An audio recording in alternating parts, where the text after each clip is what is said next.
कोकणातील आमच्या घराला सुरेख छोटेखानी अंगण आहे. अंगणात तुळशी वृंदावन आहे. संध्याकाळ झाली की आमची आई त्या तुळशी वृंदावनाच्या कट्ट्यावर बसायची. तिची लहान मुलं बालं अंगणात खेळायला बागडायची. त्यांच्याबरोबर काही सवंगडीही असत. मोती कुत्रा त्यांतलाच एक. शिवाय नाम्या बोका व मनी भाटी पिल्लांसह लोळायची. तुळशीच्या मागं झेंडू, झिनिया, सदाफुली यांची बाग सदाच फुललेली असे.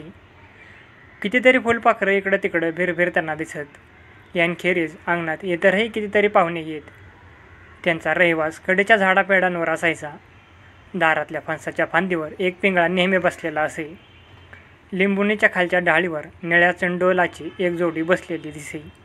पाठीमागच्या सागवानावर उंच जागी बसून शेपटीवर खाली करत सतत गाणारे दयाळ पक्षी आणि आंब्या फणसावर चढउतार करत एकसारखी पळणारी चाणी दिसे. रस्त्याजवळच्या जांभळीवर डोलीत अंडी घालणारी पोपटींनी त्याच डोलीपाशी बसून टॉकटॉक आवाज करणारा सुतार हेही नेहमीच हजेरी लावत.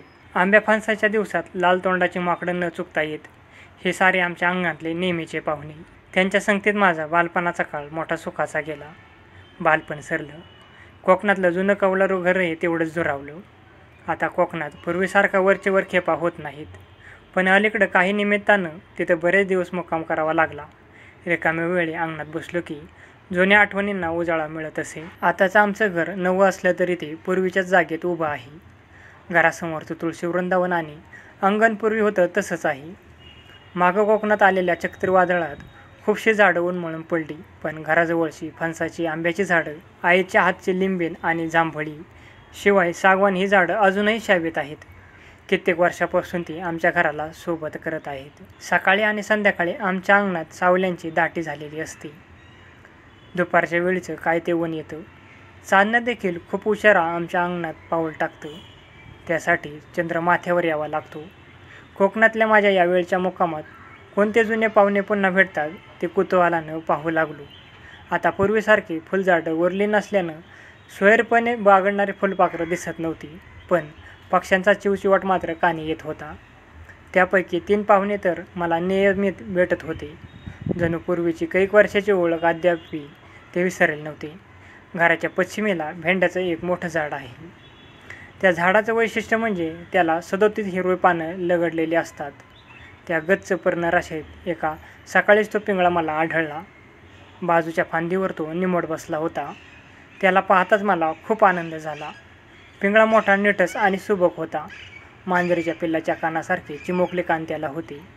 एखाद्या जनावरासारखं त्याचं डोकं दिसत होतं. उचकी लागल्यावर आपली मान मागं पुढं होते तशी तो आपली मान अधूनमधून मागं पुढं हलवत होता. मागं हलण्याची अशीच सवय नदीकाठच्या खंड्याला असते. भेंड्यांच्या हिरव्या पानांमध्ये पिंगळ्याचा करडा पिवळा रंग उठून दिसत होता. पिसं खवल्यासारखी दिसत होती. आपली आखूड शेपटी तो अधूनमधून वरखाली तिरक्या मानेने आजूबाजूला पाहत होता. त्याच्या गोल पिंगट डोळ्यातील चीर अशा वेळी लहान मोठी होत होती. जरा वेळानं त्याला कसली तरी चाहूल लागली.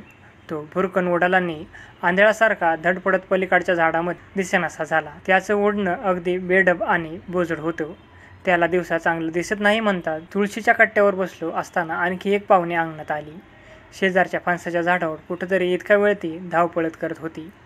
तिथं कंटाळा आल्यावर सरासरा खाली उतरून ती अंगणात आली आणि अगदी माझ्या पायाशी निर्भयपणे हिंडू फिरू लागली. मी लहानपणी पाहिलेली तीच ती खार असेल का? का तिची लेक का नात असावी? तीच लहान खारी तलम करडी पाठ, त्या पाठीवरचे तिचे पांढरे पट्टे, तीच विटभर शेपटी, ती फुलवण्याची उभारण्याची तीच ऐटणी, तिची धावपळ. आम्ही तिला चाणी म्हणायचो. अशा 5-7 तरी चाण्या रोज अंगणात यायच्या. भुईमुगाच्या मुठभर शेंगा अंगणात टाकून मी तुळशीपाशी बसत असे. चाण्यांना त्याचा पत्ता कसा काय लागे कुणास ठाऊक. भरकन त्या खाली येत. 2 पायावर बसून एक एक शेंग फोडून लागत. साऱ्या शेंगाचा फन्ना ओढून त्या पळ काढायच्या. धांदल झाली तर तोंडात शेंग धरून पळून जात. त्यांच्यामुळं अंगण नेहमी भरलेलं आणि खेळतं नाचतं दिसे.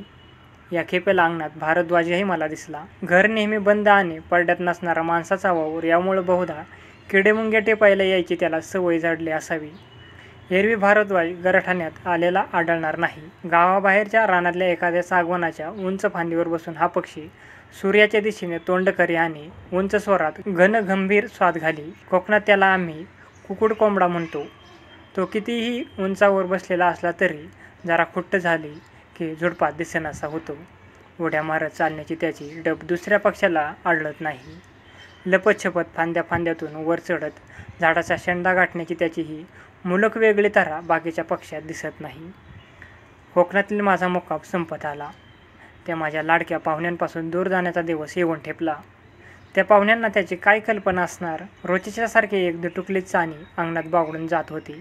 पिंगळा रोजच्याप्रमाणे डाळीवर बसला होता आणि खुकड कोंबडा पारड्या जिकडं तिकडं उड्या मारत होता. उद्या मी इथून गेलो तरी माझ्या बंद घराच्या अंगणात हे माझे जुने सोबती येऊन खेळतील, घराच्या पाडत्या हिंडतील, फिरतील, गातील आणि मी पुन्हा कधी परत येतो याची ते वाट पाहत राहतील का? गोष्ट आवडली असेल तर व्हिडिओला लाईक करा आणि अशाच नवनवीन व्हिडिओसाठी नवीन मराठी या आपल्या चॅनलला सबस्क्राईब करा. धन्यवाद.